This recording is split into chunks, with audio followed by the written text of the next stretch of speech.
41-bölüm. Aradan 2 yıl ötkөндөн кийин фараон түш көрдү. Түшүндө ал дарыя боюнда туруптур.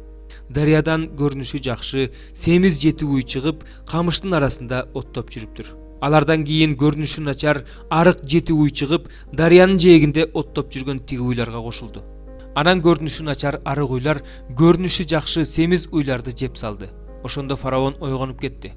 Анан ал кайра уктап дагы түш көрдү.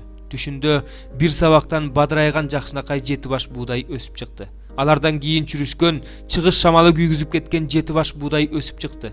Анан чүрүшкөн буудай баштары бадырайган дандуу жети баш буудайды жеп салды.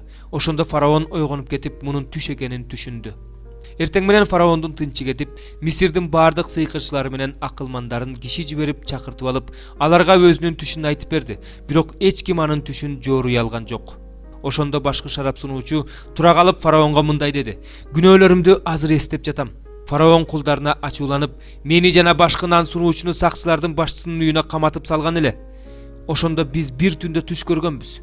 Ага да мага да өзгөчө мааниси бар түштөр кирген. Ал жерде биз менен сакчылардын башчысынын кулу жаш еврей жигит бирге болгон. Биз ага көргөн түштөрүбүздү айтып бергенбиз. Ошондо ал ар бирибизге түшүбүздү жооруп берген. Ал кандай жооруса ошондой болуп чыкты. Мен өз ордума кайтып келдим, тигини болсо асып салышты." Ошондо фараон киши жиберип Жусупту чакыртты. Аны зындандан шашылыш түрдө чыгарышты. Ал чачын алдырып, кийимдерин которуп фараонго келди.